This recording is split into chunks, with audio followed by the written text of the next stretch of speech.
অ্যান্টিগো টেস্টের প্রথম ইনিংসের শুরুতেই দুই ওপেনার হারিয়ে চাপে বাংলাদেশ।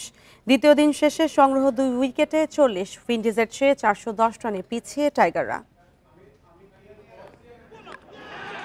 অ্যান্টিগা টেস্টে চিরচেনা ব্যাটিং বাংলাদেশের। প্রথম ইনিংসের শুরুতেই দুই ওপেনার হারিয়েছে টাইগাররা। 15 রানে আউট জাকির হাসান। সিলসকে 3টি 4 মারার পর কাটা পড়লেন এই পেসারের বলেই। জাকিরের বিদায়ের পর টিকতে পারেননি মাহমুদুল জয়ও। 5 রানে জীবন পেয়েও সুযোগ কাজে লাগাতে ব্যর্থ। 5 রানেই আটকেছে তার ইনিংস। দিনের শুরুটা অবশ্য দুর্দান্ত করেছিল বাংলাদেশ। ক্যারিবীয় শিবিরে হাসান মাহমুদের জোড়া আঘাত, জশুয়া সিলভার পর আলজারি জোসেফের বিদায়ে বিপদে উইন্ডিজ।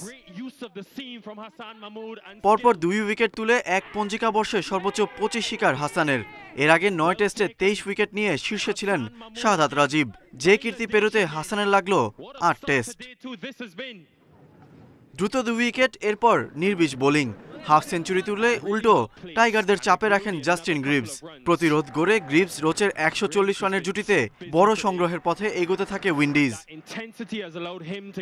কিমার রোচের ব্যাটিং অবিশ্বাস্য বলাই যায়।